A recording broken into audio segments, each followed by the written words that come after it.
podcast if I get the right one on. What's going on? A very, very happy afternoon now here on Cinco de Mayo. Happy May the 5th, wherever you guys are tuning into our show program. Thank you guys for watching. Now, listen, this show is a little bit different. I'm not going to say different. I mean, different time slot, from 12 to noon. And then that's because there is an actual real reason behind that, and that is because tomorrow I have an early doctor's appointment, and I will be doing a show later in the afternoon. So I want you guys to just kind of get on that routine. So tomorrow we're expected to be here roughly around noon tomorrow to talk about the sports and get you guys ready into the weekend. And so as Trey's out, we're trying to make adjustment. I've been dealing with my work injury for a couple weeks now, and I hope that we can figure things out and get things better on the right track. So they have me seeing a certain doctor tomorrow morning, early in the morning. So that's why we wouldn't be on here at 10 a.m. But coming to your direction here, I want to really just jump right back into what we ended off our show yesterday with, and that is talking about the last week NXT releases. Like I mentioned at the end of yesterday's program, NXT released, or WWE released, a handful of talents, and obviously there's people that aren't taking it a good way, and I kind of want to break that down. Some of these names I just can't pronounce. I know Dakota Kai, Malcolm Bivens, Dexter Loomis, Paige, is it Prinzivala? let's go ahead and start with that already today.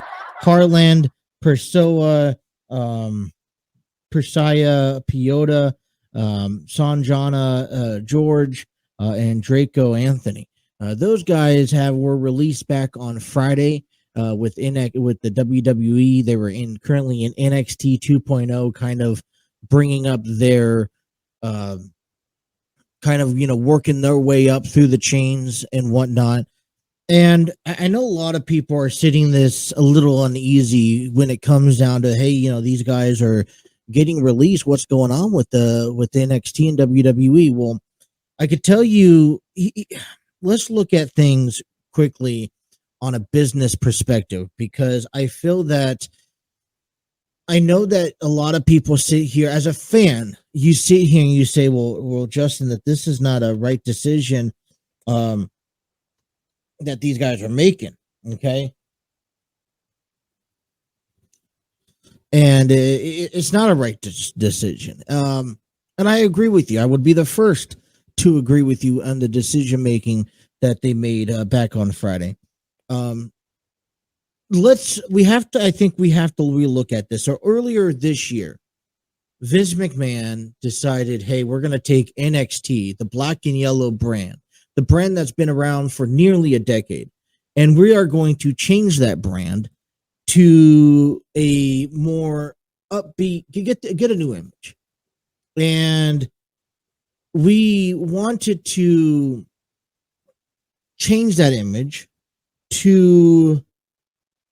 and with that image changing, and things are just going off at random.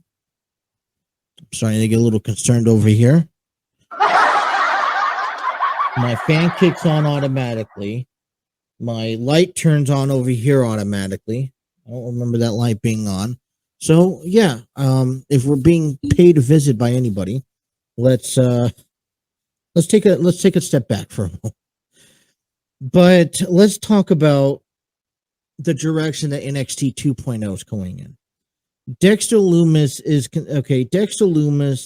Malcolm Bivens, Dakota Kai, Persia Piota.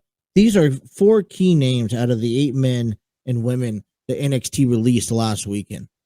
These people were in extreme, these are incredible talents. Let's not forget. Great in-ring ability. I don't think there's anything wrong with NXT and what they are expected to carry themselves. Dakota Kai has been with the NXT for numerous of years.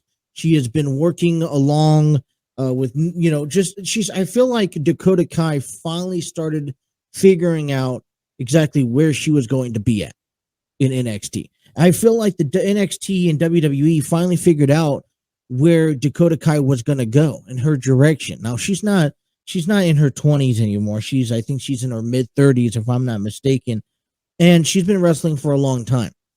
Now, when I refer to this statement and when I refer all this, it's because I want to give credit where credit's due, and I'm not pointing out, I'm not, picking out a peeve on this one here, but Armchair Booking had a podcast earlier this week. Go check them out on YouTube. Go check them out on, on audio streaming services. Listen to that podcast, and they talked heavily about these talents being released and how just it's an inappropriate time for this talent roster to be cutting size. Now, they've been building NXT 2.0 for quite some time, and it's been people such as Dakota Kai and Dexter Lumis who have made an impact and had helped shape NXT 2.0. But what Armchair Booking was talking about when it came down to these releases, it was, one, WWE does not have really any remorse to telling the fans a storyline to weed them in and out.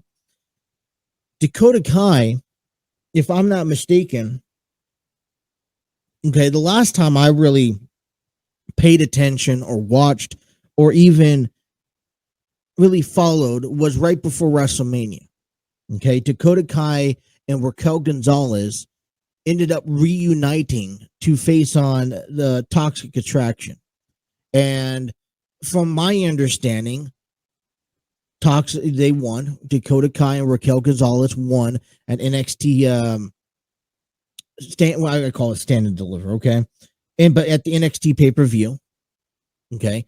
Then you had Dakota Kai and Raquel Gonzalez drop the titles to Toxic Attraction, the team who lost them to begin with, that Tuesday night.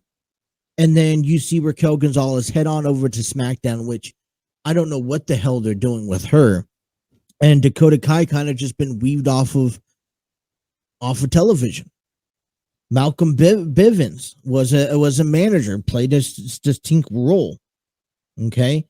Persaya Piota, Dexter Lumis, they were playing a very entertaining role, in my opinion, coming into this event.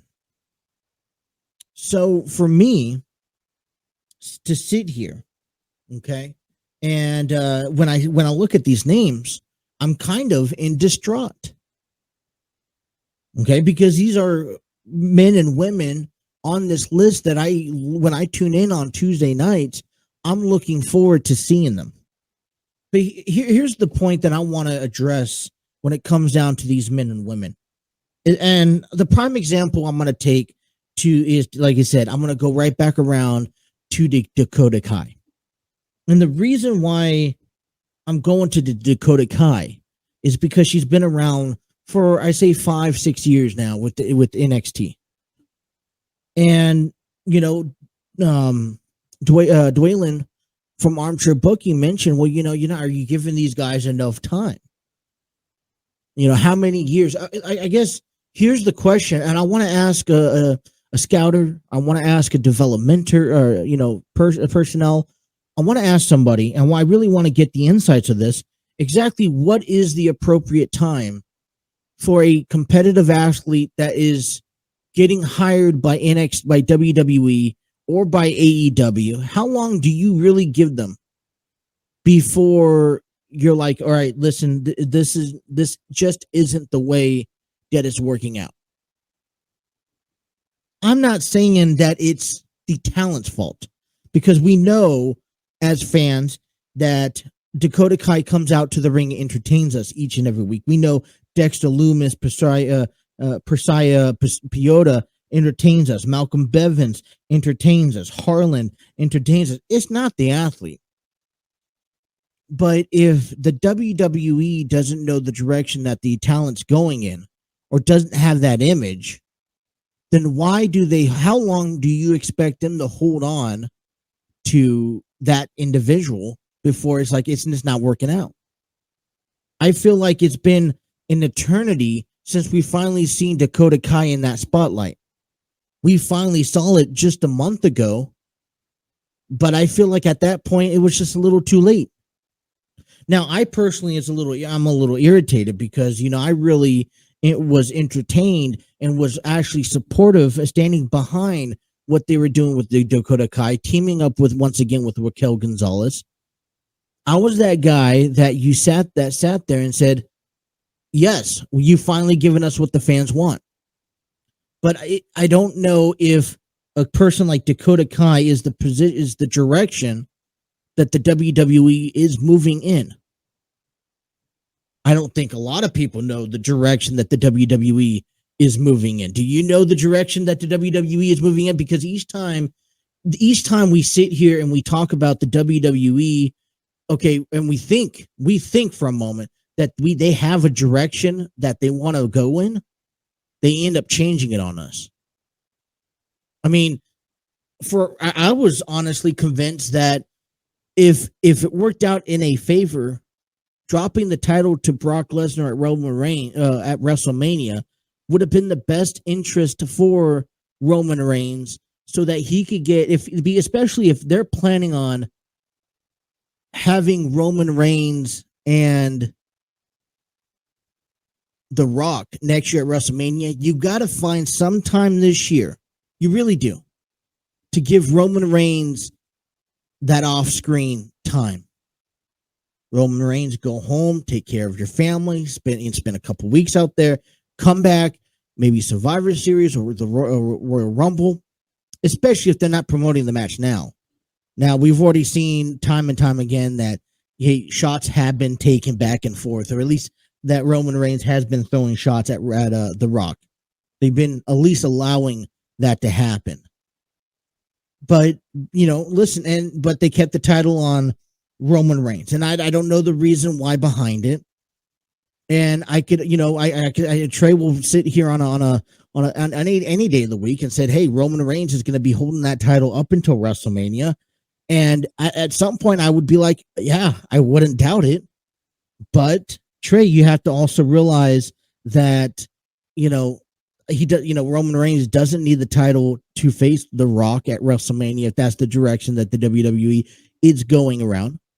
But what the WWE needs to do, but then there's reports out, well, hey, Drew McIntyre is going to be the one, the best option for for Roman Reigns dropping that title. And I'm not there yet.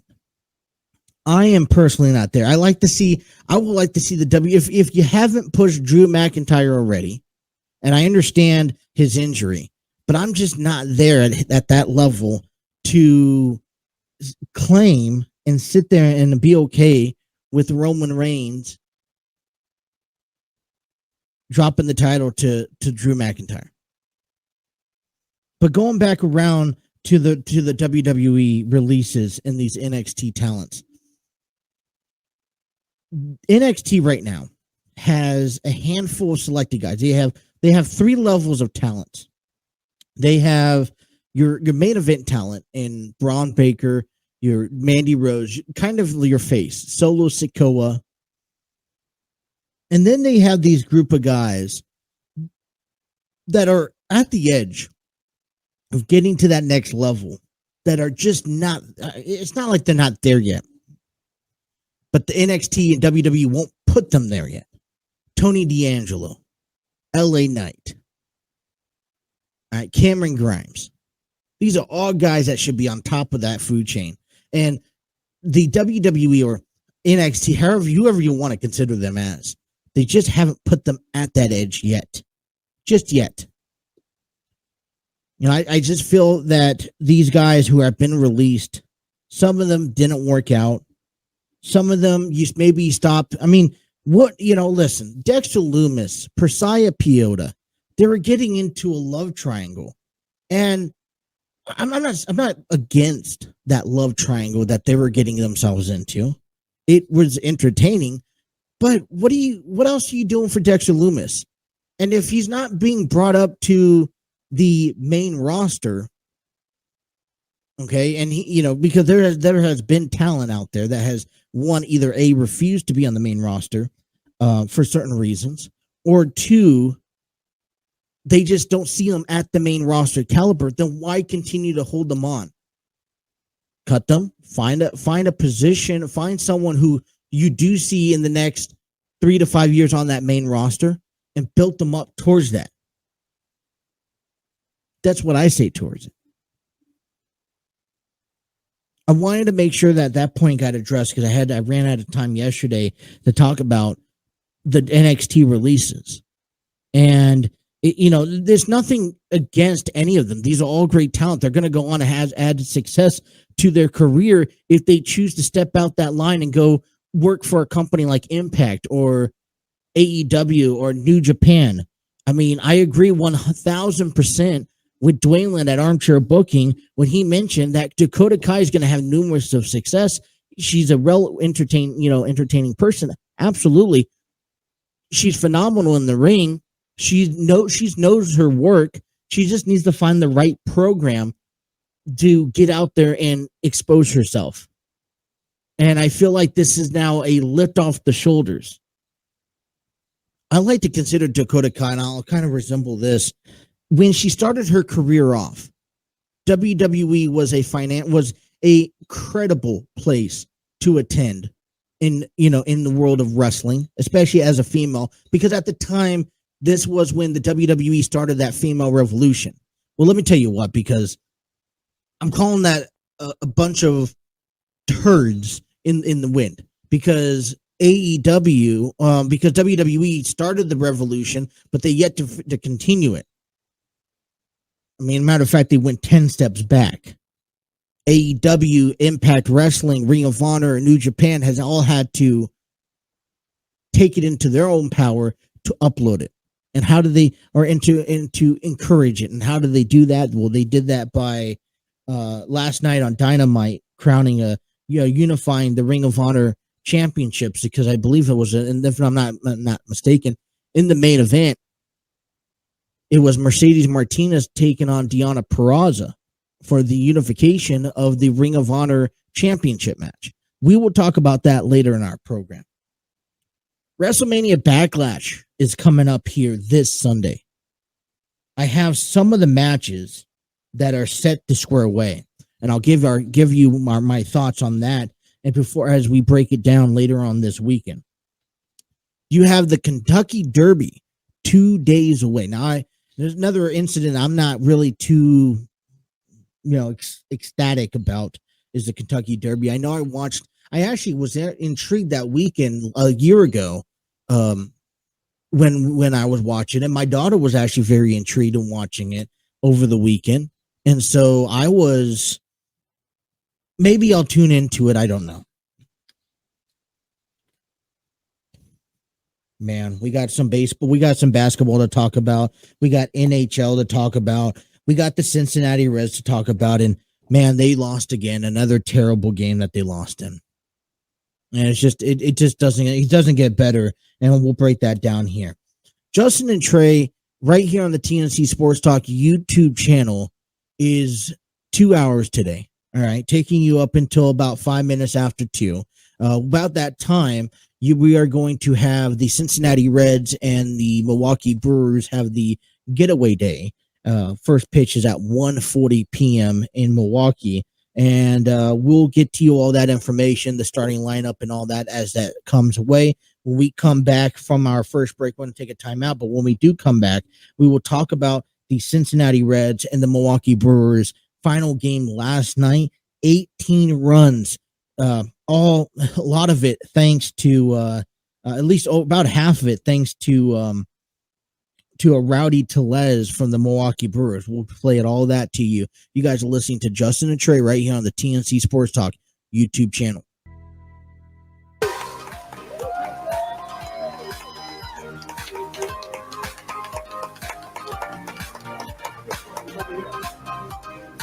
Let's go! Hey, let's get this out right now! Beautiful! Let's go!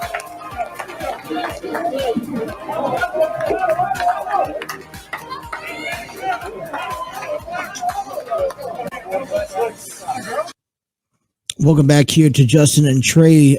Kelsie Whitmore, I know we've been talking about her the last couple of days here on our program, and some history being made for the Staten Island. There's a Fairy Hawks, and yeah, listen, I don't a different name here, but so she's making history. Earlier she signed. She was the first woman to sign with a professional team. She became the first woman to sign with a professional team affiliated with the Major League Baseball last month. And that okay. So here, let me. I want to get.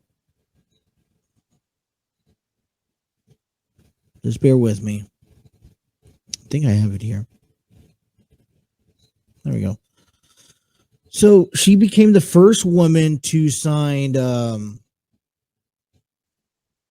with the Major League Baseball, with a team that was affiliated with Major League Baseball last month. She becomes the first woman to be in the starting lineup for the Atlantic Athletic Club last Sunday.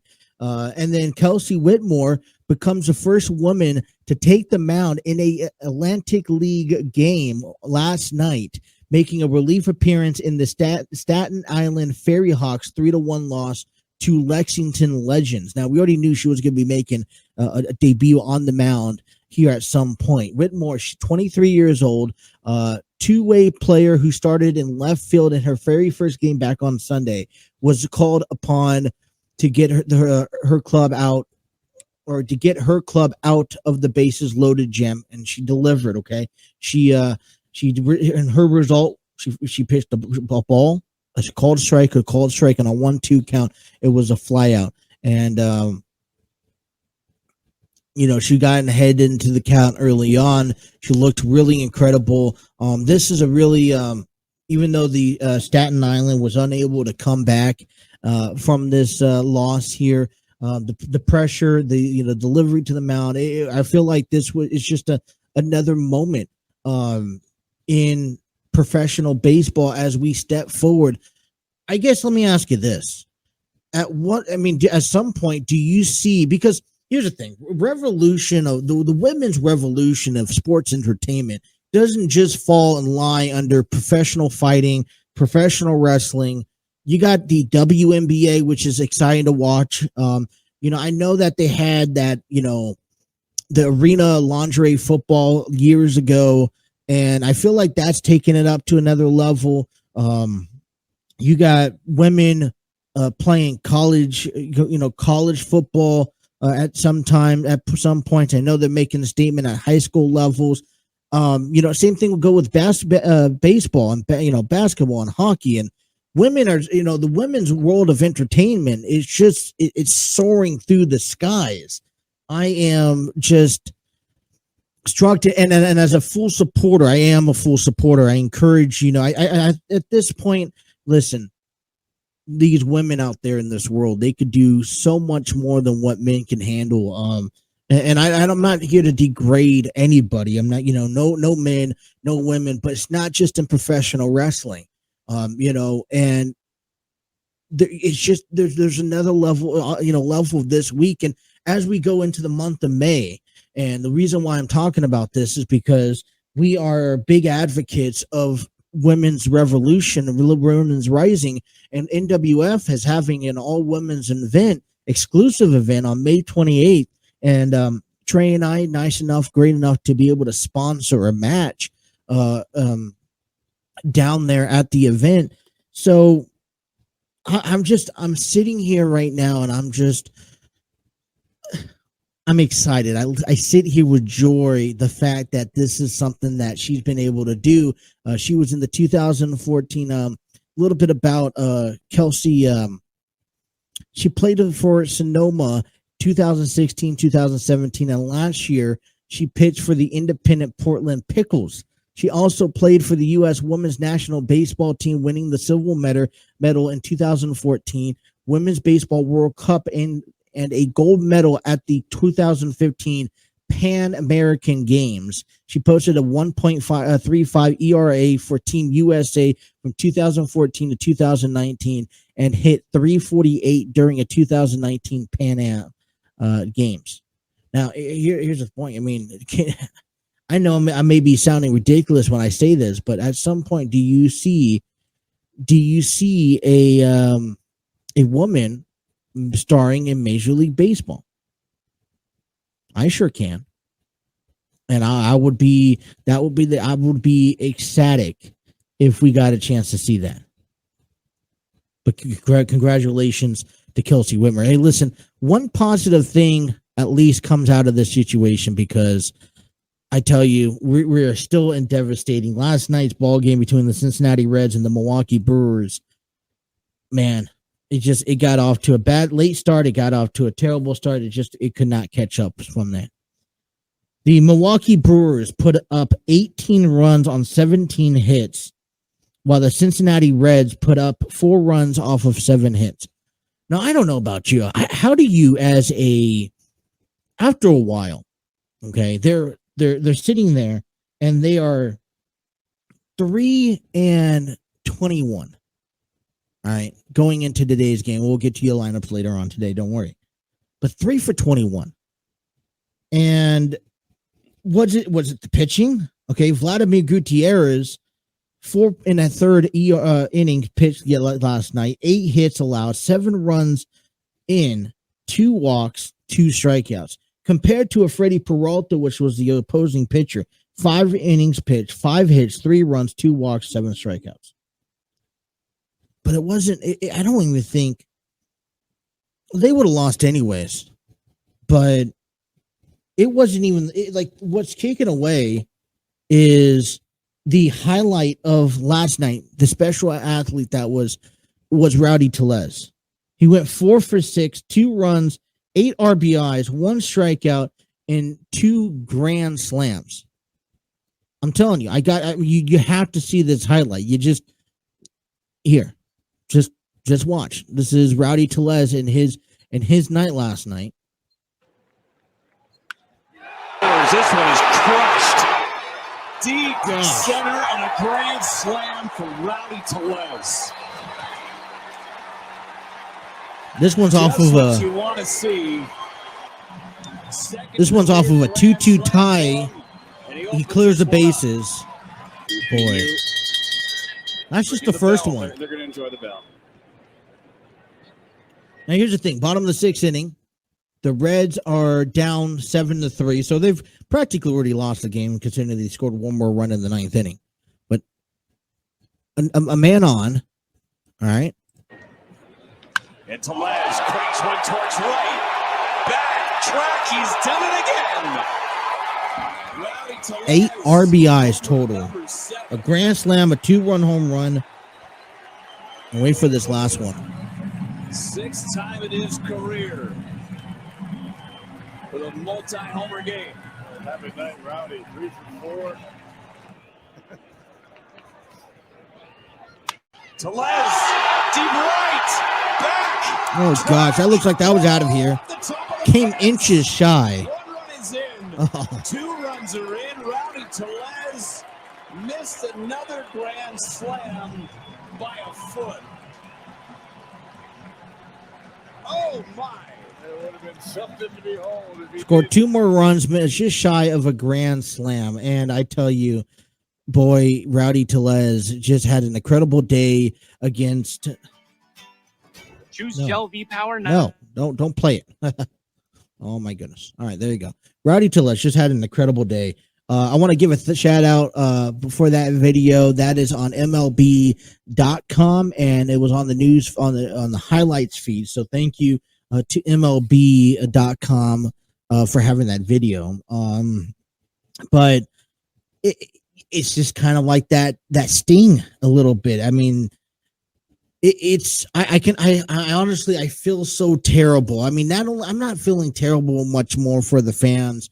They're already having to deal with the Whitson, but just imagine if you're, Marty, if you're somebody, you're the Cowboy, you're somebody in the booth calling this game and having to find 9 innings of conversation to kind of pick up this team and just really go, trying to find some hope inside. Like we could sit here and we could talk a bunch of shenanigans about how this, put this team down left and right. That's easy for us to do sitting here on this show.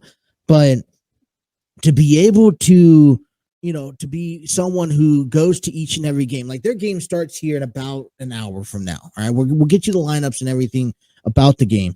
But, when you listen to it on the radio, I encourage you to listen to it on the radio. And you just find it difficult for Reds fans to, or even the announcers. I'm like, I feel so bad for them. I was listening to it last night on the way home. I had a couple of events. A couple of things I was doing with a couple of friends. And I was listening to the game on the way home. And I was just like, dude, like, I just can't wrap my head around the fact that, they're calling grand slams, for the other team. And, and I'm like, it doesn't get any better. Tyler Naquin, Nick Senzel, both scratched out of yesterday's lineup, both placed on, on the 10-day IL. It doesn't add any hope. And, for David Bell, the manager, to find, I don't know, how much do you blame David Bell for the way that they don't pitch when you're starting pitcher, even though he went 4 or 5 innings, which I guess, you should be solidated in 5 or 6 innings by now. Okay. Solid. Okay. 3 to 4 runs at most. When Gutierrez gives up 7 runs, but pitches at least 2/3 of the game, it's not a formula for success. So, I think it does suck when, the fact that Tyler Naquin, Nick Senzel's out for a 10-day DL, that really, really hurts this week. And not only, Stevenson came back, but then Votto's out. Now Nick, Naquin, Senzel. I mean, what do you expect from Tommy Pham, from Mike Moustakas when you don't have your core key guys each and every, each and in and out of there? But it's not like the Reds are not putting up the runs or, not putting up the base hits and the runs. They put 4 runs across the board. It's nothing compared to the 18 runs back on, from their opponent. It's just not. But we'll get you more of the Reds and the Brewers as they get way to schedule for today. We have Hunter Green on the mound. He's 1-3 for the Cincinnati Reds, taking on the Milwaukee Brewers, who are 17-8. I believe they're in first place. Adrian Hauser will be on the mound for the Milwaukee Brewers. He's 2 for 2 on the season. His ERA is a 2.38. They go in today trying to avoid a sweep. I'm hoping that they could find something going into this, series, avoid the sweep here, get some runs across the board. I mean, when your opponent's pitcher's ERA is 3 times as less as yours, so that's a little devastating.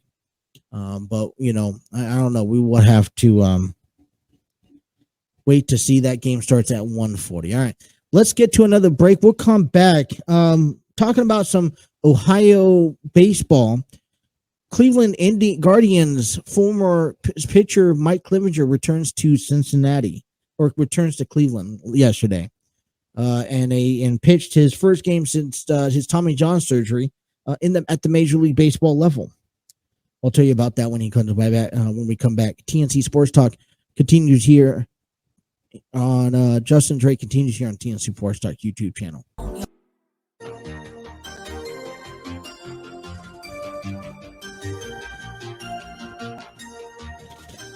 TNC Sports Talk is brought to you by Manscaped, who's the best in men's below the waist grooming. Their products are precision engineered tools for your family jewels. Manscaped Performance Package is the ultimate men's hygiene bundle. Join over 4 million men worldwide who trust Manscaped with this exclusive offer for you. Get 20% off and free worldwide shipping with the code TNC20 at manscaped.com.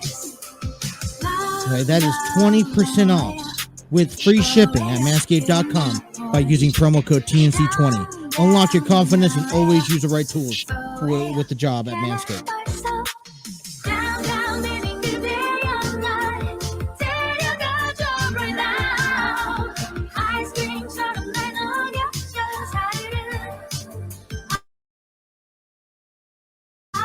I'll tell you, if I have to Manscaped, one of the best precision things that we're using here, great stuff great products that they have, is like I mentioned, to be able to have just to be able to have your set go-to stuff that you're just confident in using. All right, with Manscaped, right? It's not like you have to go out to Walmart and grab this. You got to go out to Target to grab that. You have to go out to Bath and Body Works to grab this. It's all one location. And like I said, I know it's all about trying to find the right stuff, not only for your grooming techniques, but your personal hygiene.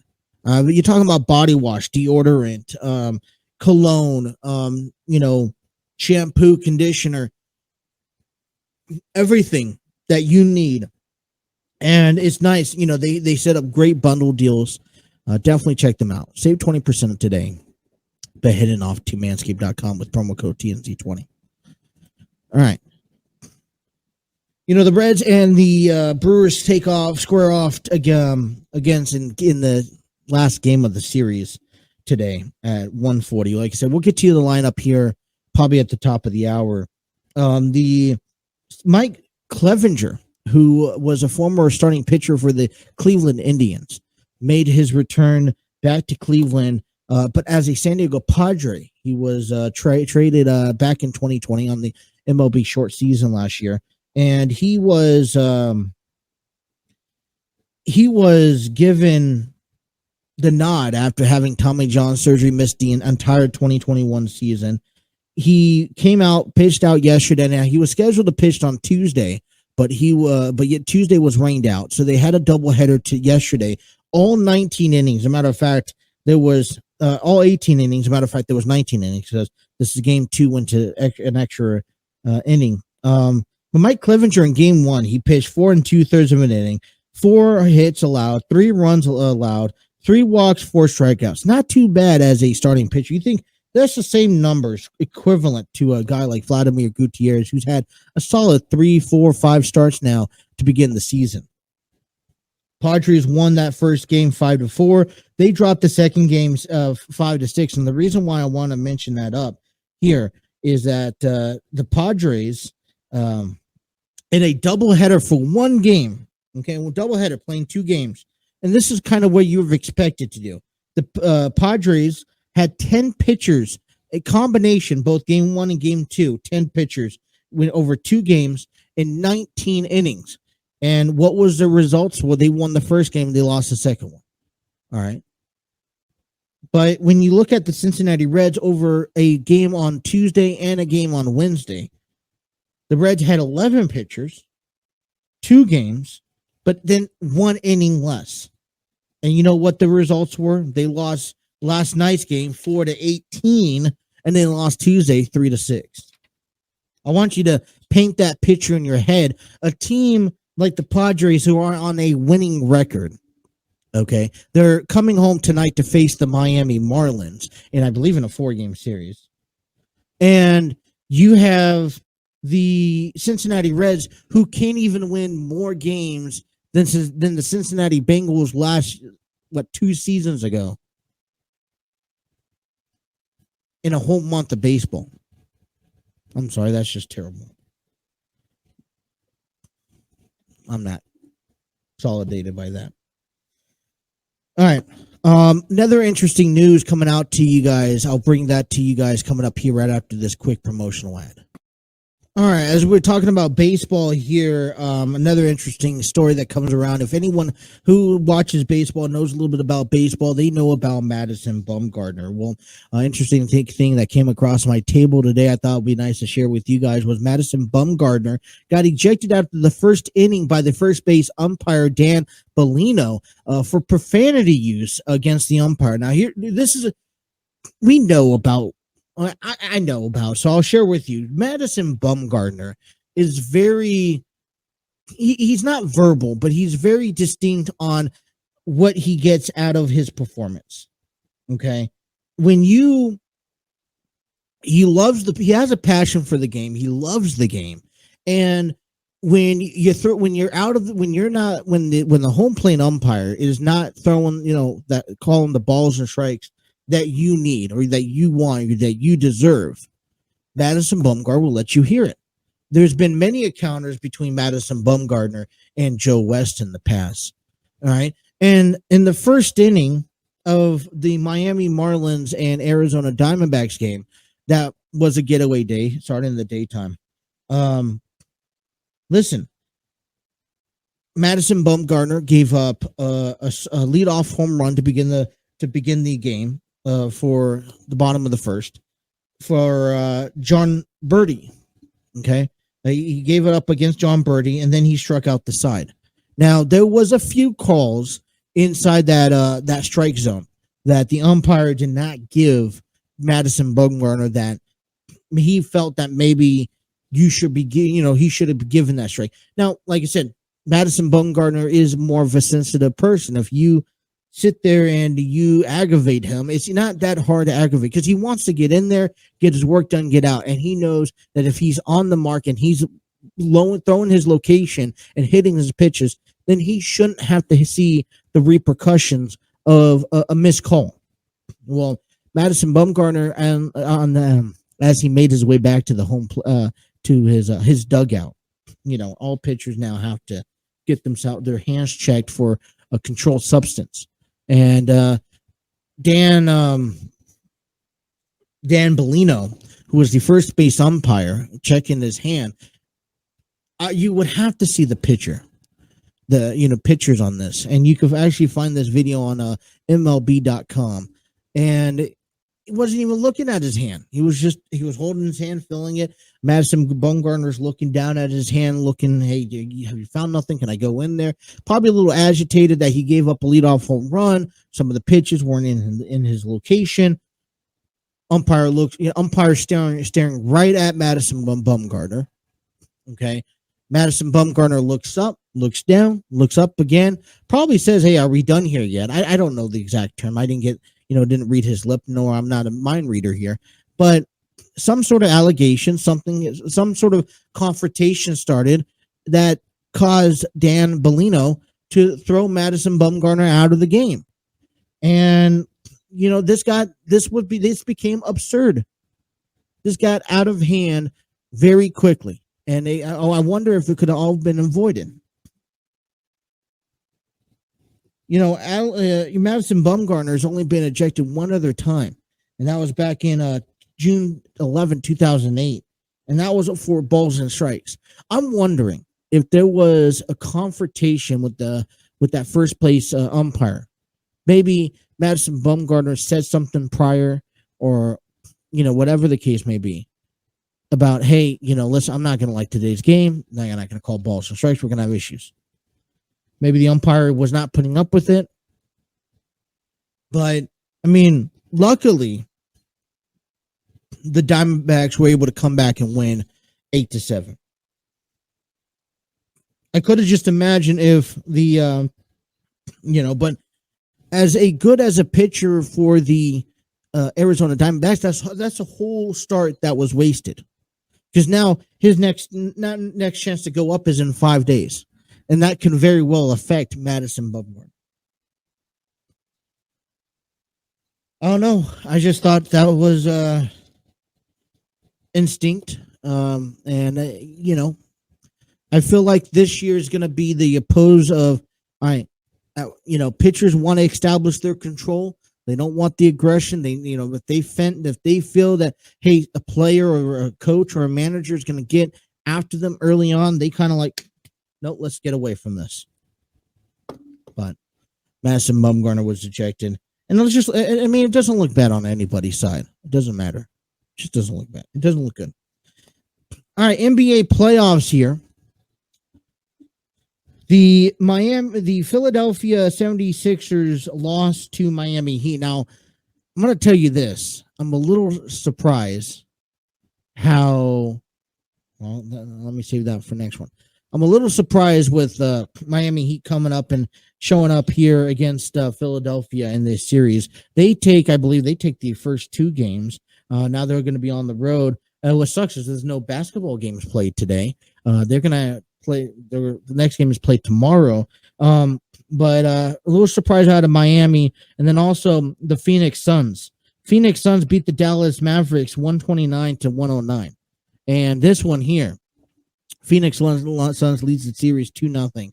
Now, Chris Paul had a stellar, and I'm talking about a stellar, 4th period, 11 straight wins. Now the Phoenix Suns put over Dallas Mavericks, including the regular season.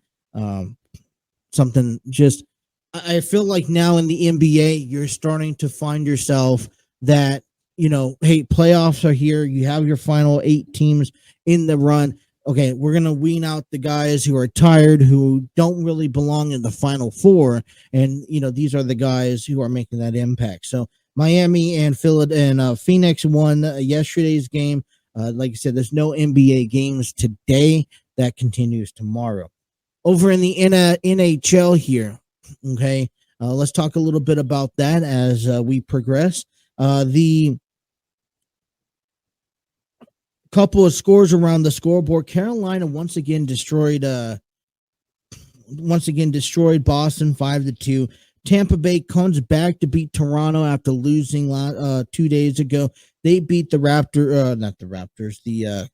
Maple Leafs 5-3.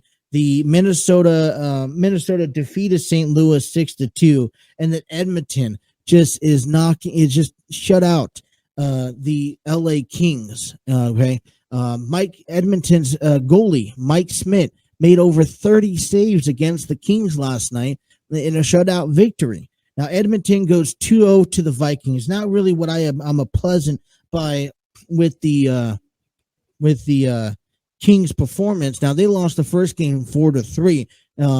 I've been told, all right, that this series was going to be down. This was going to be a really good series between the Kings and Edmonton. And the fact that the Oilers shut out the Kings, I'm a little worried about that. Now, I told you guys here, okay, that one of the series I was really looking forward to was the Pittsburgh Penguins and the New York Rangers. Now, there's just something about the history between these two hockey teams that I just found an interest and a fascination to look at. They play tonight at 7 p.m. But all the other games don't really mean as much to me. And all the, I was watching a little bit of the Boston Carolina game, the first game, and I told you guys that, boy, Boston was very aggressive. Carolina has a very big defense. My question was that, is anyone going to be able to stop or overpass Carolina's defense? And I feel like that's going to be a key element in this Stanley Cup tournament or, championship, series. Because right now it looks like Boston's not able to get past, the defense of Carolina Hurricanes.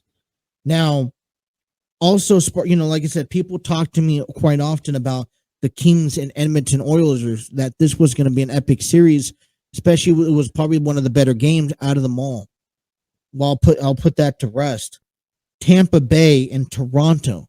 Okay. Toronto had a very easy opportunity to go up 2-0 in this series. They ended up losing to Tampa Bay.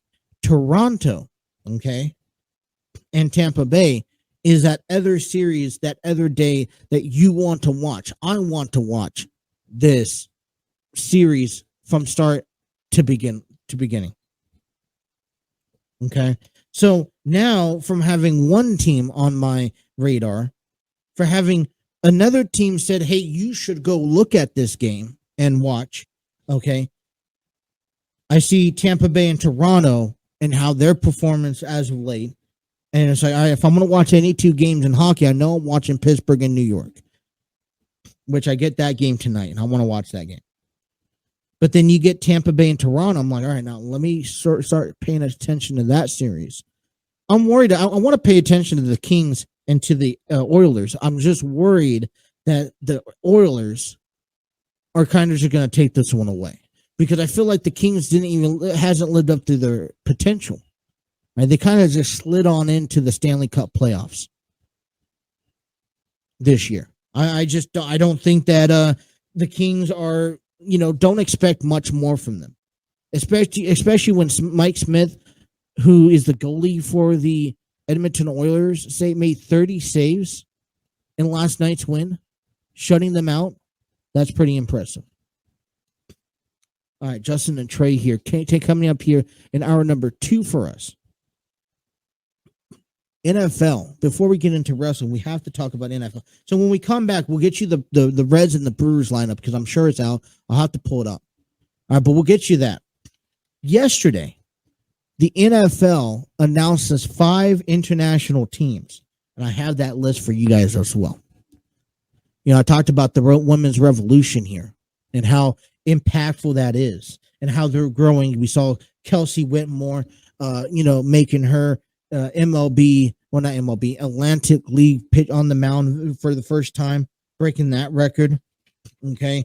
We unified AEW Dynamite, unified the Ring of Honor Women's World Title match. All right. Mercedes Martinez, Deonna Purrazzo faced each other to unify the Ring of Honor's Women's World Championship. I came across a question today also. Can you see the bloodline grow even more? Okay. And we talk about Women's Revolution. Asuka returns to the ring on Monday. And then also Dana Brooke and Tamina, man. They are pulling away and they're making this 24/7 title something. But is that the right direction that these women should be taking their career in? Justin and Trey continues hour number 2 coming up next here on the TNC Sports Talk YouTube channel.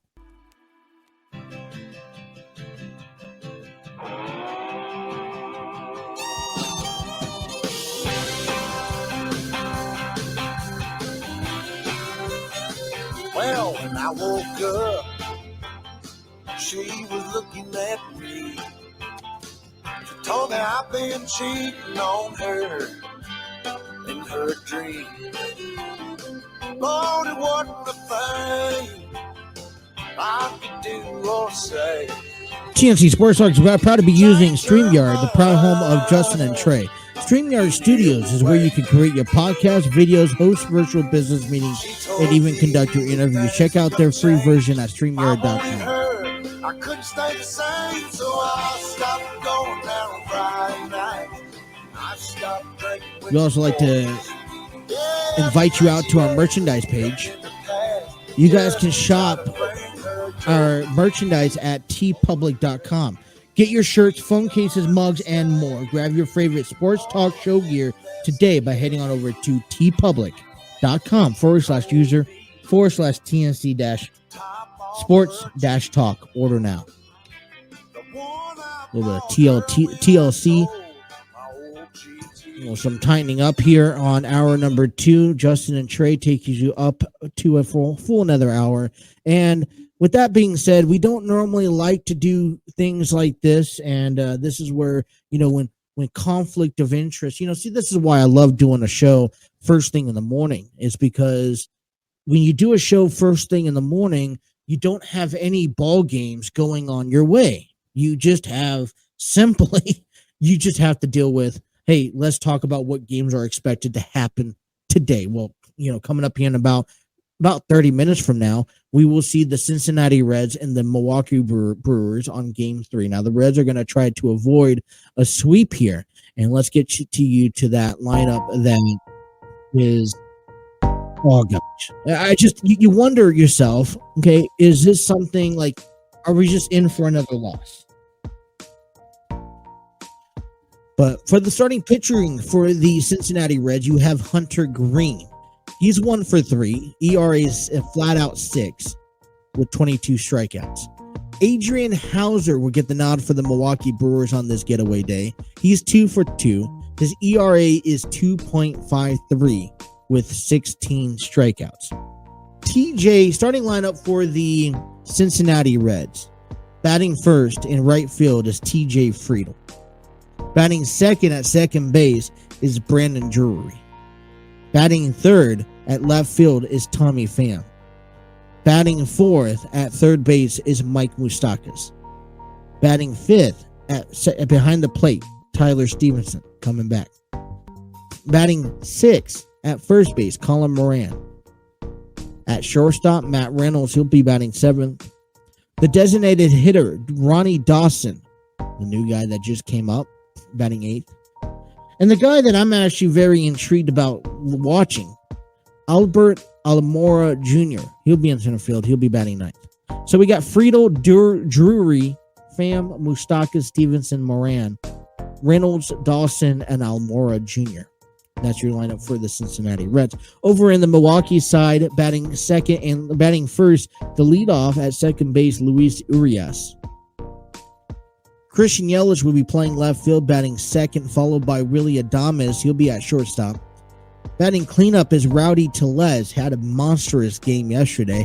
Wouldn't say why he couldn't do that today. He'll be batting at first base. Hunter Renfroe in right field, batting fifth. Omar Narvaez will be getting the nod behind the plate. He'll be calling the balls and strikes, batting sixth. Tyrone Taylor will be out in center field, batting seventh. Batting eighth is Jace Peterson. He'll be at third base. And the designated hitter is Keston Hiroa. So that is Urias, Yelich, Adames, Tellez, Renfroe, Narvaez, Taylor, Peterson, and Hiroa for the Milwaukee Brewers. You know, the one thing I would tell you about this comparison, just the comparison for these two lineups here, okay? Just look at the comparison and how these two lineups are built. Ronnie Dawson is I don't know much about. Matt Reynolds is still very new. There's not many home runs selective. You got Brandon Drury with 4, Tommy Pham with 4, Mike Moustakas with 5, or with 1. Sorry. Tyler Stevenson is with 2. So 10, 11 home runs combination of the month so far in this month. Only 1 stolen base, and you got a fair share of RBIs. But you want to look at a winning team. And again, you got to imagine looking at how this Milwaukee Brewers lineup is dealt with. All right. Christian Yelich. And, I mean, these guys ain't batting 350, 400. I mean, you got Luis Urias up in the 600 range. He's the only guy. Jace Peterson is batting 159. But I think collectively, you know, when you look at when they are hitting, I mean, down the lineup, Yelich, 3 home runs. Willie Adames, 6. Tellez, 7. Hunter Renfroe, 5. I mean, it adds up. 14 RBIs, 17 RBIs, 21 RBIs, 10 RBIs. You know, it's a lot more than what the Reds are putting up. And yes, it does, I think, sting a little bit when you have guys that were anticipated like Nick Senzel and Tyler Naquin, and they're out of the game. I wasn't expecting that. The woes continue to adapt. So that is going to be the early game, Reds and Brewers. The Angels and the Red Sox will have the getaway day as well. The only other day game will be Colorado hosting Washington for that. So that is your little roster starting lineup for the Reds and the Brewers today. All right, let's get to you guys the 5 international teams or games that are going to be played this year. And I thought that this was pretty exciting because you're starting to see some new packages. Now, a lot of these games are going to be in London, okay? This was actually released yesterday. All right, they announced 5 games for 2022 International Series. I think this is pretty awesome. First NFL, the first ever NFL regular season game in Germany is also set. So let me kind of just break this down to you and get you guys a little bit on how this works. All right, the Seattle Seahawks will face the Tampa Bay Buccaneers at 9:30 a.m. Eastern Time on November the 13th at Allianz Arena, home of the FC Bayern Munich. In Munich, the league announced Wednesday the game will be aired on the NFL Network. By the way, a lot of these games expect them to be on the NFL Network. In February, the NFL announced the participation of 5 teams: the Buccaneers, Arizona Cardinals, Jacksonville Jaguars, New Orleans Saints, and the Green Bay Packers in an international game for 2022. That's 5 teams. All right. What are we missing? I'll let you know. Are we missing? I don't think they announced the Giants. No, they were at it. All right. So here's the full on schedule for you guys. I'm going to announce it here. I have a little bit up on the screen. The first game will be on October 2nd on the NFL Network, 9:30 a.m. Eastern Time. Will be held at the Tottenham Hotspur Stadium in London, UK. All right, pair of teams, new head coaches will clash with Kevin O'Connell. Vikings will face off against Dennis Allen's Saints. The important NFC matchup is a rematch of the 2017 playoffs. All right, so this is based off of the 2017 playoffs. The Minneapolis Miracle will feature 2 teams who finished just outside of the playoffs in 2021 and are also looking to reverse their fortunes in 2022. Led by the offensive standouts, Kirk Cousins, Delvin Cooks, and Justin Jefferson, the Vikings must contend with the stellar Cameron Jordan-led Saints defense. So that's going to be a pre-matchup. And I like how there's a little bit of history on why this game is happening, and especially overseas. The next one will be on October 9th. So the first one was October 2nd. This one's October 9th. The New York Giants and the Green Bay Packers also be held at Tottenham Hotspur Stadium in London, UK. Will be aired at 9:30 a.m. Eastern Standard Time on the NFL Network. The Green Bay will become the 32nd and final team to play its first game in London since 2007. That's incredible. That means it took them a decade and a half for all 32 teams to make their way out there. Okay. And they'll do it against the Giants.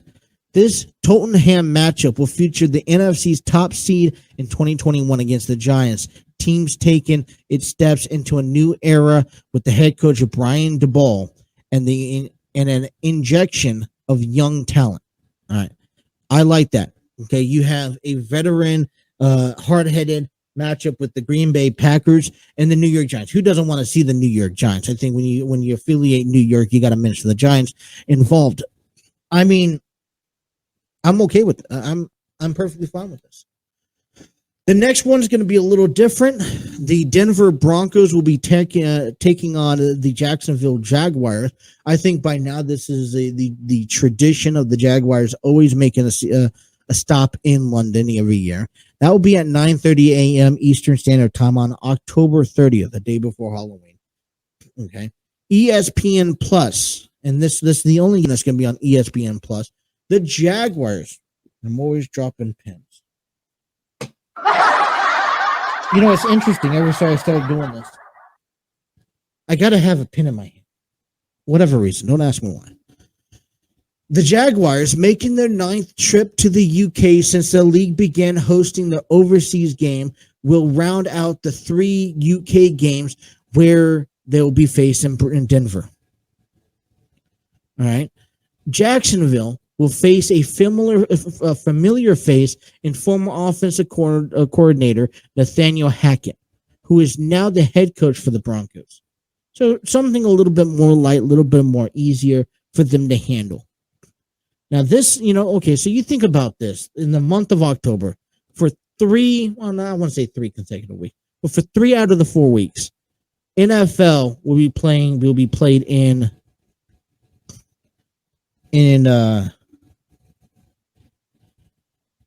London, UK. Okay. You start thinking about the first 8 to 10 weeks and things start getting a little interesting, right?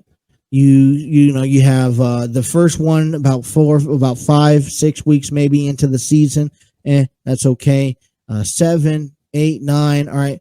This one here coming up, this is actually the 10th week, and I know that this is going to be the biggest game. The biggest game is on the NFL Network. This is the Tampa Bay Buccaneers hosting the Seattle Seahawks. All right. At the Allianz Arena, home of the FC Bayern Munich, Germany, 9:30 a.m. Eastern Time, November 13th. Now, this is the one that you want to catch. This is kind of a Super Bowl, I want to say a Super Bowl rematch, but the 2020 Super Bowl champs will begin the future of Tom Brady on a roster constructed to win, now under new head coach Todd Bowles. They take a new look. Seattle's team in the midst of its first season under a decade without Russell Wilson, the starting quarterback. There's a little bit more significance coming into this here. Okay, look at this for an example. Tom Brady will be the first quarterback in franchise in history of the NFL to be played in four different countries, including the U.S. I think that's pretty amazing. Let's not forget about also how much more magnitude this is, because what I enjoy about this match is that there is now something that is worth to be played for. You think about it, you're over half the way through the season. It's week 10. There are playoff implications, which means that there's more out there to be looking forward to. And then right before Thanksgiving, this was probably one of my favorite matches of them all. You got the San Francisco 49ers taking on the Arizona Cardinals at Estadio Azteca, Mexico City. And I probably have butchered these names left and right. This one's going to be at 8:15 p.m., and that's going to be available on Sunday. Their statement on this one here: the Cardinals will face the NFC West rival 49ers in a game that could play a significant role in determining the final standings in the division. You're right, your Thanksgiving week happens. This is what you're looking forward to. San Francisco reached the NFC Championship game in 2021 season before falling to the same team that eliminated the Arizona Cardinals on Super Wildcard weekend, and eventually Super Bowl champions, the Los Angeles Rams. You think that this is a division, the NFC West, now minus the Seattle Seahawks because they got rid of Russell Wilson. We know about that story. This is still a division with Matthew Stafford in it, with a Super Bowl team that would like to make it back to the Super Bowl again. They've beaten the odds. You think about this. Think about the Rams. They had to beat their division, and they struggled against Arizona. They struggled against San Francisco throughout the season. They beat both teams in the playoffs. Okay, the team that we thought almost at one point that the way that the Cardinals were playing, they were going to be the team who would led to the promised land, that was going to win the division and then have to play. Well, okay, they did win the division, but we thought that they were going to be one of the favorite teams in the NFC. But then the Rams went on and they beat them. Then they come home, and after the 49ers overtake the division, the stadium at SoFi Stadium, we thought that San Francisco, less than a month later after they demolished and they beat the Rams, which got them into the playoffs, we thought surely that this was going to be another San Francisco easily win. And what did we see? We see San Francisco won. We saw San Francisco, Arizona lost, both coming from the divisions. And then we saw the Rams beat the Buccaneers, probably the best team in the NFL, or at least in the NFC. The implications on this game just few more steps closer. I believe this is this is week 11 of the season. So I know for a fact. Now I don't know about how you guys are going to feel, but the first 3 games, I'll watch it if I wake up in the morning and I remember to turn it on. But when it comes down to Seattle and Tampa Bay, I'm tuning in for Tom Brady. When it comes down to San Francisco and Arizona, I'm tuning in for this game, especially if these are 2 teams that are looking to be in the postseason matchup. International games for NFL, check them out as well. All right, let's take a timeout. When we come back, We have crowned ourselves we have unified Ring of Honor championships, women's championships on AEW Dynamite. That gets explained and more. Justin and Trey returns on the TNC Sports Talk YouTube channel.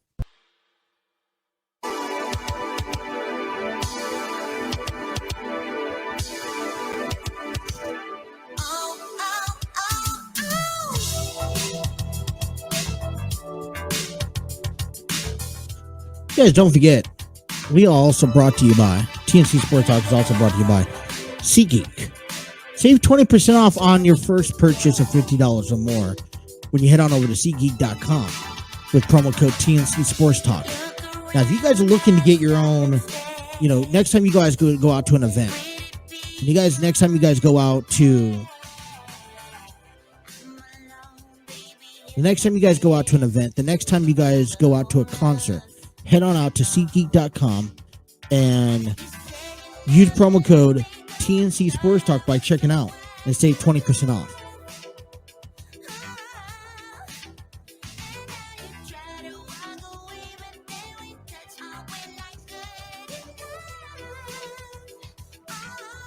Just having a fun here on a Thursday. Like I said, tomorrow we will be back with you from noon to 2 as well, because I have a doctor's appointment tomorrow morning that's going to conflict with the schedule that I have at Task.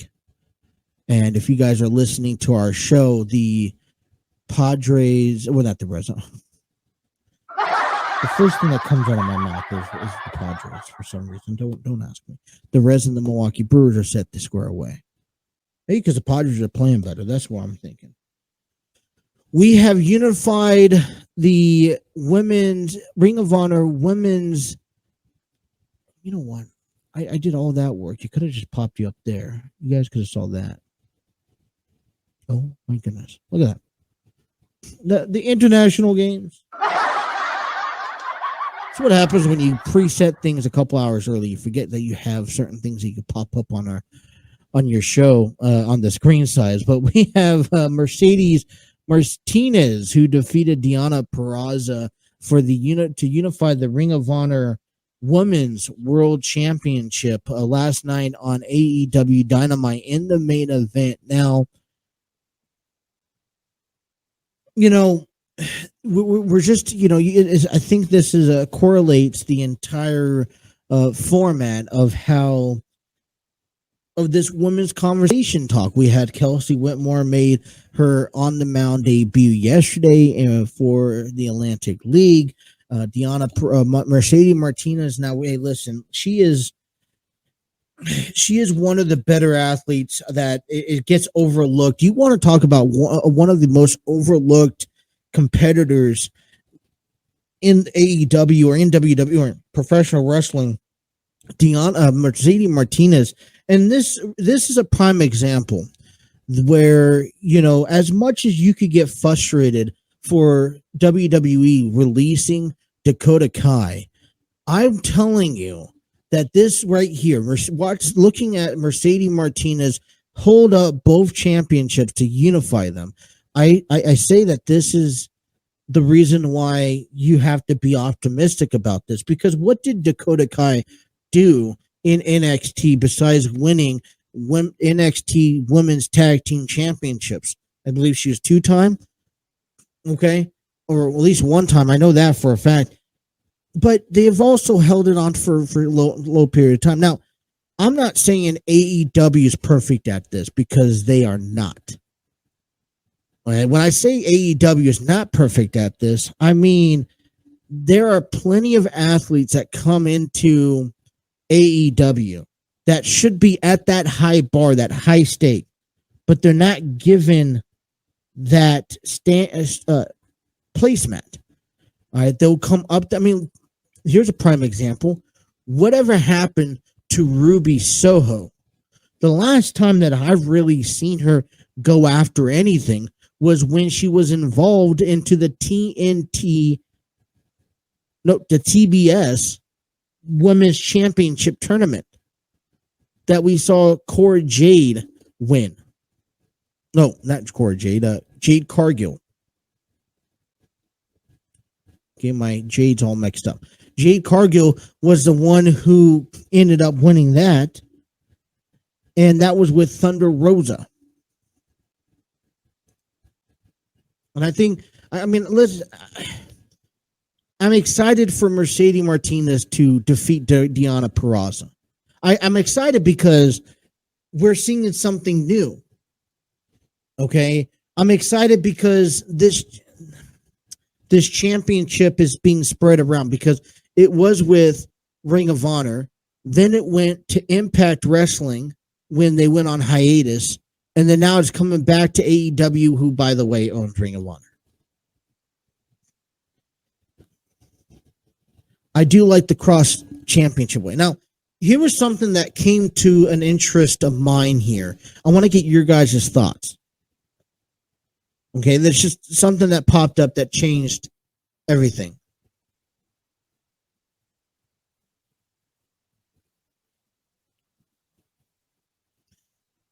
Sorry, just checking what I had here.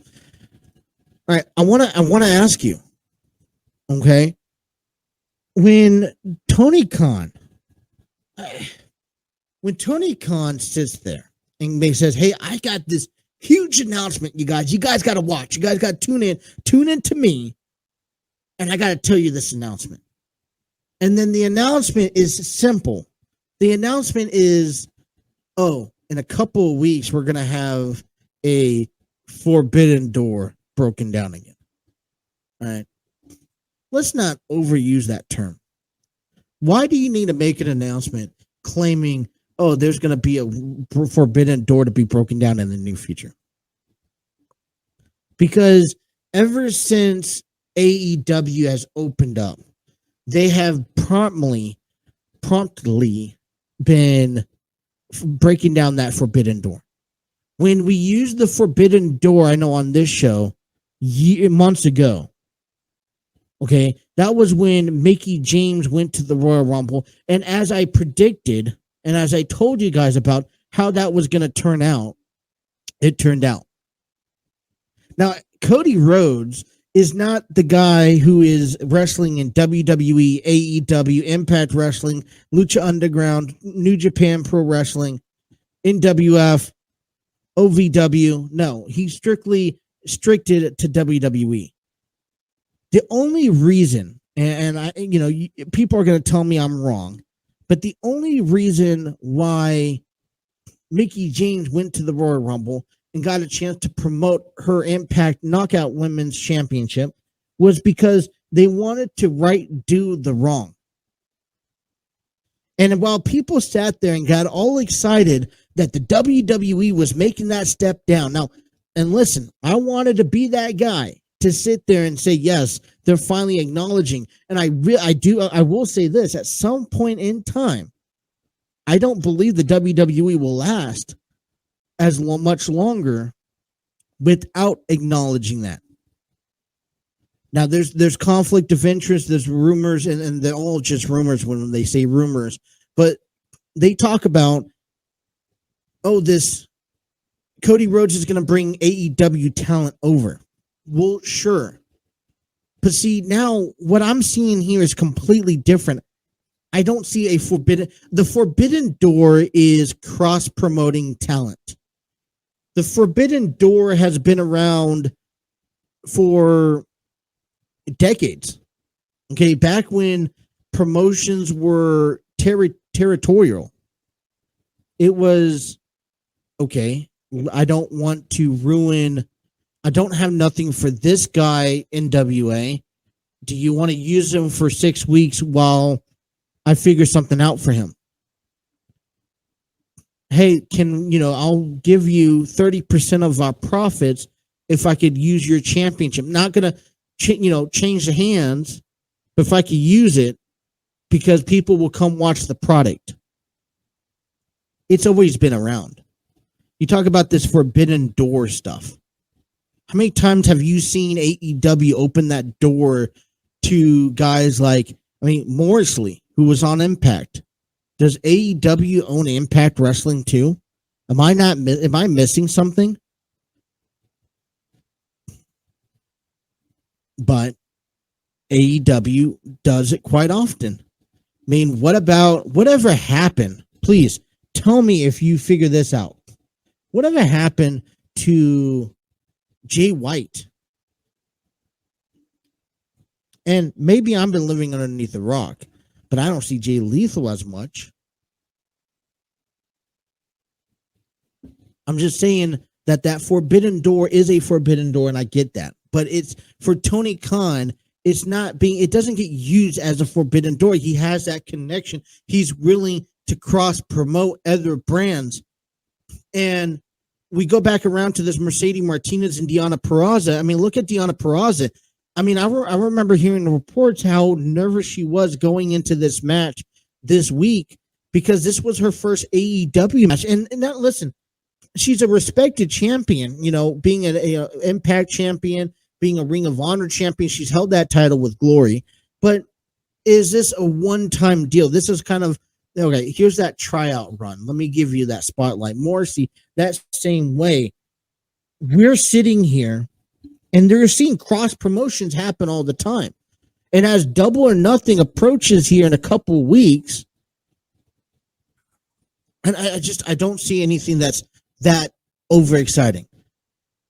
Okay. And for me, it's you announce big names, I don't necessarily want you to come out and say, oh, by the way, I got so-and-so coming to our program.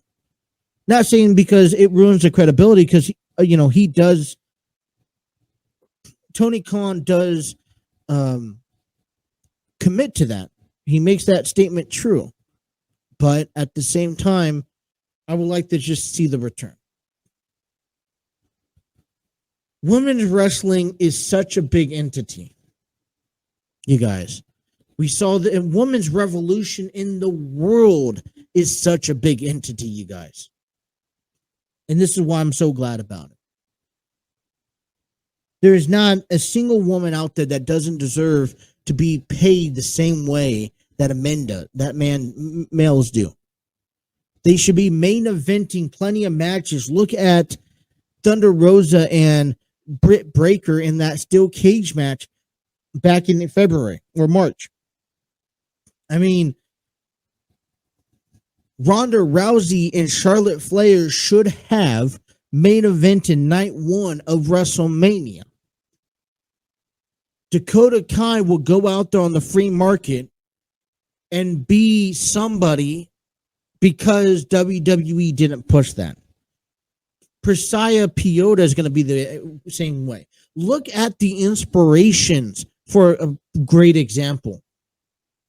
We've always complimented how Cody Rhodes left the WWE, made a name for himself, became bigger than life, and now he's back in. But Cody Rhodes wouldn't be Cody Rhodes without going out there and doing his own thing. Matt Cardona is the same example. The inspirations are the same example. And I'm going to say something that's going to piss a lot of people off, but I'm okay saying it. I'm not decrediting the Bella Twins. Okay? Because they came in and they made the WWE a diva, bikinis and bras, fun playhouse for women, and they made it a wrestling zone. Okay? They contributed. They weren't the only people, but they contributed. They had the ideas. They had the resources. They pushed and they pushed and they pushed. Well, you know what? They got it. They got them to get TV deals. They were growing as a unit. This was a time where females were, let's see the behind the scenes, and this was happening. But this was, I'm not decrediting what the Bella Twins have done. But if you really want to look at the power of success, okay, the inspirations weren't getting that opportunity. They knew, you knew watching Billy Kay and Peyton Royce. that they were a faction unparable, in tarnish. They were a faction that would have stand bigger than life. But you know what? The WWE never pushed them because they had a name like Charlotte Flair. I hate to say this. I really do. Okay. But Charlotte Flair, I'm sorry. If you weren't a Flair, I don't know how bigger you would have been. I said it. How much of Charlotte Flair's career is because of her father? How much does she still get because of her father? Sasha Banks, I'm sorry, honey, you're the same exact way. Being a cousin, the Snoop Dogg doesn't, I'm sorry, it shouldn't give you the right to do whatever you want. And you know what? Unfortunately, Bayley and Becky Lynch, now they're very talented, but because they followed your footsteps and they joined you, that's how they got to the top. But you know what? I find it more fascinating to see. I'm more fascinated to see Becky Lynch and Bayley perform more than Sasha Banks and Charlotte Flair. Natalya has not been handed everything. They try to hand her things, but she wants to earn them. She's that one person that probably deserves a lot more in this wrestling industry, that doesn't give you, or that doesn't sit there and complain about how she's being used in the WWE. Because I could tell you right now, if Natalya decides, hey, I don't want to do this no more because I feel like I deserve something, which she does, she could simply leave the WWE and go off to AEW and they'll put her in the main event. But you know what? Here's the other problem with AEW. AEW will put her in that spotlight for, I don't know, a month or two and then put her down. We got to cut to a break. I want to continue this as well. I feel like this is a conversation that is going to go around. I know there's not one direction or one main point that we're getting into this, but I still want to finish off our show talking about women's wrestling and the women's revolution as we hit in the month of May, and Revolution for NWF and PGWA is coming to Cincinnati, Ohio. I want to talk about that continuing here. Justin and Trey taking you up until a little after 2 o'clock here on the TNC Sports Talk YouTube channel.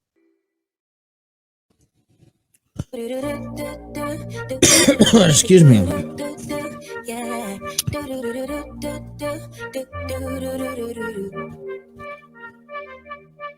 One step forward, 2 steps backwards, yeah. Hi, Justin and Trey here on the TNC Sports Talk YouTube channel.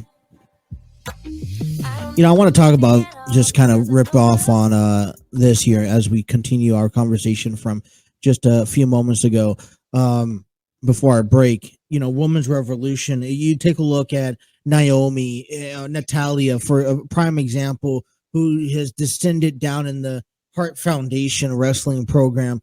And like I said, nothing's handed to her. Tamina, same way. And which kind of brings me into my next point, because Dana Brooke and Tamina, now, I like to think that R-Truth was doing a decent job kind of making that 24 title open. Now, let's be honest here. I don't like the idea of this 24 title being a 24 title. Although they've made it unique and they made it different from each other. But I'd really rather just see a title that is defended on each and every show. And right now they've only put it on Raw. I would like to see this title being defended on Raw, SmackDown, Main Event, NXT. Also, let's not forget about them. But what we have seen is, but lately, you know, they've taken people like Dana Brooke, very talented, that woman athlete, who probably, you know, listen, let's face it, has not been, or would not have been, you know, put into this position on television if it wasn't for this 24/7 championship right now. Right now, you're also seeing Tamina, who I don't care who she is. She deserves to be at the top of her game. And she just doesn't, we don't see that. Okay. We're seeing these two incredible female athletes being washed away to the wayside because, all right, so now I just don't know what's going to happen to these titles right now. We're starting to see what's going to happen to Nikki ASH.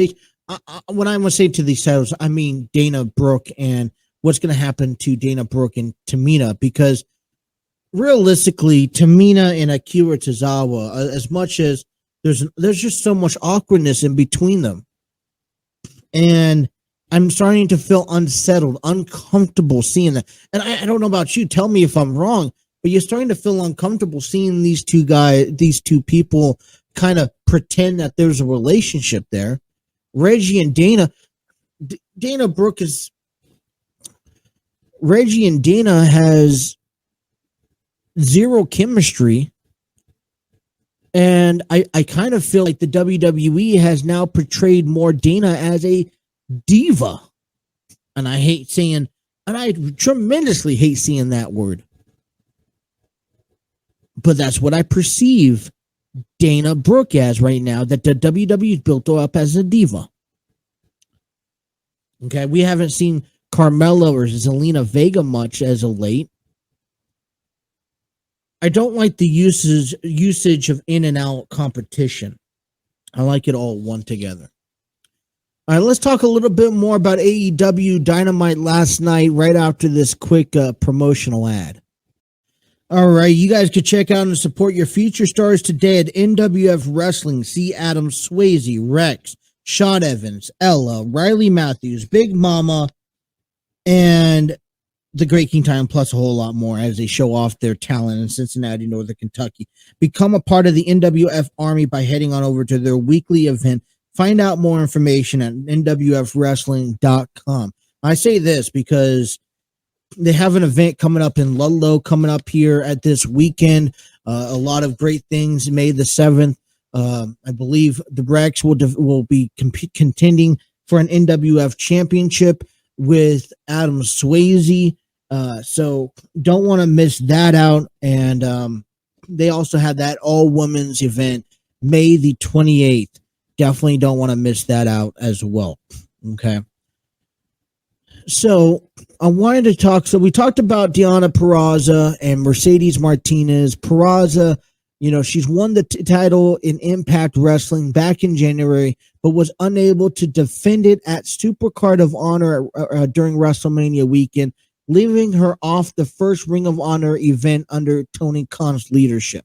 Martinez was booked against Willow to crown the interim champion and won. Okay, so now we have two champions, right? We had Deonna Purrazzo, who couldn't compete at that time. So Martinez and Willow competed to be the interim.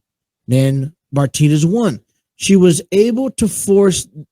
I'm not going to even go into it. She ended up going into the Dragon Sleeper to win the match. Nearly all of the Ring of Honor's titles are now owned by wrestlers working under the contract of AEW, which is precise. Samoa Joe holds the TV title. Wheeler Yuta is the pure champion. FTR has the tag titles, and Martinez now has the women's title. Jonathan Gresham becomes the undisputed Ring of Honor World Champion at Supercard and has since defended the gold on AEW's program. Okay, and that's the goal. As they start trying to reset up Ring of Honor and getting it going, you got to get the titles that once were now spread it amongst promotions. You got to get the titles back on under your control. Okay, that's the same reason why WWE will never let another promotion. I mean, it's just a territorial thing. You never have another promotion win your title. And I understand Ring of Honor didn't have any other promotions at the time, but you still want to keep them close by. Okay. There's no confirmation of, okay, so the only thing that we do have is that Jonathan Gresham has the Ring of Honor's World Championship, but does not have any confirmation about signing an exclusive deal with Tony Khan. Okay, so I'm presuming if Jonathan Gresham doesn't sign some sort of deal with Tony Khan, at least under Ring of Honor status, that he may be asked to drop that title at some point for Ring of Honor. Now, I'm assuming there has to be an incentive if you can't force somebody to stay in your promotion, because we are also seeing what happens to AEW performers who have got signed, especially if they don't have a title on them. If you're not the Hardys, if you're not Jericho, and you're not in that, okay, if you're not in that clique, then you're going to be at some point get brought down to an undercard match, to a dark match, and you won't have that equal fair share. The 6-man tag team championships, last held by the Righteous, have not been seen since Final Battle. Okay, so there's still some more digging that AEW has to do, but they're moving in the right direction. Now, Deonna Purrazzo, listen, I don't know what her future is. I'm going to be honest with you. If you're asking me, Deonna Purrazzo stay in Ring of Honor. That's fine. This is where you're going to be able to get your spotlight and your work in. Okay, you're going to be able to get AEW to come over to your brand. You're going to be able to get New Japan to come over to your brand. I say don't jump into another promotion because you have Ring of Honor that you've already seen what's happened after just standard competitors have been there for a while. They get put down. WWE has had a tendency of doing the same thing. Just don't get too comfortable yet to jump promotion. Deonna Purrazzo, stay with Impact Wrestling. I say Deonna Purrazzo that it was a great experience, and hopefully you've learned away and take away. That's one thing I would give AEW a lot of credit for, is that they provide opportunities and experiences that some of these people just wouldn't have on national television. All right, to have, although she lost, having a title match on live television, I feel like is something even special.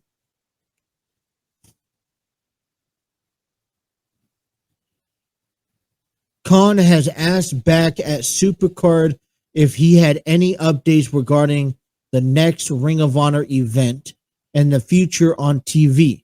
His previous deal with Sinclair Broadcast recently expired, but was unable to provide any updates. A few of Ring of Honor matches have seen appeared on both Dynamite and Rampage. I'm going to be honest, by the end of this year, we will most likely see Ring of Honor on a television channel that everyone can view. If Tony Khan, and I think he is, if Tony Khan was smart enough, that's what would happen. Before we end our show today on a Thursday, I want to bring to you this point. Because WWE is having their WrestleMania Backlash coming up here this Sunday. And I want to share you their match card, at least that a few matches that I have noted down that we will be talking about throughout the rest of the week as we prepare for this pay-per-view. But then what I also want to do is give you the same opportunity and start talking to you about the AEW's pay-per-view in Double or Nothing that will take place the day after Revolution Rising, May 29th. This one will be in Las Vegas. So I'm going to start off with WrestleMania Backlash. You got Madcap Moss taking on Happy Corbin. Bobby Lashley taking on Omos in a WrestleMania rematch. Edge takes on AJ Styles with Damian Priest barred from ringside. That is a WrestleMania rematch. Drew McIntyre and RK Bro will take on the Bloodline in a 6-man tag match. That's Roman Reigns, Jey Uso, and Jimmy Uso. Cody Rhodes will take on Seth freaking Rollins at WrestleMania Backlash, a WrestleMania rematch. A WrestleMania rematch that this time has a stipulation in the main event. I sure hope it's the main event. Ronda Rousey and Charlotte Flair. Now, as we start approaching here, 72 hours close next to 72, almost coming up 72 hours for this event. Okay. We will start breaking down each and individual matches. But I also want to go over here real quick what this Double or Nothing has for you. So what I want you to think about is what pay-per-view, if you had to choose right now, based off the match card, what pay-per-view would you already see? You have the AEW World Championship, Hangman Adam Page taking on CM Punk. You have the AEW Women's World Championship, Thunder Rosa taking on Serena Deeb. You have the Men's Owen Hart Cup Tournament Final, Samoa Joe, Adam Cole, Dax Harwood, Darby Allin, Jeff Hardy, Rey Fenix, Kyle O'Reilly, and then one last person to be announced, which, by the way, Jeff Hardy and Rey Fenix won both of their matches, qualifying matches last night. Then you got the Women's Owens Hart Cup Tournament Final. Toni Storm, Jamie Hayter, Hikaru Shida, Red Velvet, Ruby Soho, Dr. Britt Baker, Ryo, Yuka Sakazaki. Oh, I have fun saying that one last person to be announced. So when we come up to the end, but to this Double or Nothing event, I know there's more matches to be added, but when you look at WrestleMania's Backlash match card, what do you see? Well, I see WrestleMania matches. And I don't even know if the build up to these matches are even better than the ones that we saw at WrestleMania. Okay. Cody Rose was a surprise. Now, yeah, we could have, told you, hey, yeah, Cody Rose was going to be, making his debut at WrestleMania, or his return. Okay, that's fine. But I feel like this match between Cody Rhodes and Seth Rollins is not. I don't know if they could beat the level of the match quality that they put on back at WrestleMania. Do you think so? I mean, I would like to know. Let me know. Let me know your comments down below. AJ Styles and Edge. Now knowing what Edge is slowly starting to build, I wonder, is there going to be an additional member to this dark side of Edge and his faction other than Damian Priest? Now, there's been that mention of Rhea Ripley, and I wouldn't mind seeing Rhea Ripley be a part of that. But that's the question that it's validating that conversation, because obviously I feel like there's something gonna be possessed over there's something more to this, because Damian Priest is not, AJ Styles just is not going to have a one-on-one clean match, especially with Edge and the way that they're putting down. Happy Corbin and Matt Cat Moss. It's been almost nearly a month since I've seen that. I was excited for it for when the turn happened. Now I'm not looking forward to it. Omos and Bobby Lashley, not really looking forward to it either. When I say I'm not looking forward to it, it's just not a match on my list. Ronda Rousey and Charlotte Flair. Well, I'll tell you this, it's an I quit match. Someone has to say I quit. Will we see that happen? I don't know. I can't see WWE making Ronda say I quit. And yet again, I can't see Charlotte Flair saying I quit. So I've honestly, for a match that I felt that should have been a submissions match at WrestleMania, that failed. For a match that I thought was supposed to be a main event match because Ronda won the Women's Royal Rumble match, we didn't see that. So this match particularly is hitting a little salty on my end. Now, like I said, we'll go over this more in depth closer to the time. I just kind of want to start laying out the fundamentals. But last but not least, because the unification match between the Bloodline and Drew and Arcade Bro was supposed to take place. Now it's, I feel like the WWE says, hey, we have to get Roman Reigns in a match. We don't want him in a one-on-one match in case he is hurt or is too quick. We already know. I thought personally Shinsuke would have been a great first opponent after WrestleMania, but we're seeing Drew McIntyre. But now they're thrown into a 6-man tag match just to see that happen. So, Reds and Brewers, check them out today. You got the Stanley Cup Finals continuing. 4 games today, starting at about 7, Boston Celtics and the Carolina Hurricanes. That's all the time we had for you today. Thank you guys for tuning in. I am Justin. I'll be back with you guys here at 10 o'clock or at 12 o'clock, high noon tomorrow to kick off the weekend. On behalf of myself, the entire team of the TNC Sports Talk crew, you guys have yourself a wonderful day. We'll see you guys tomorrow. Take care.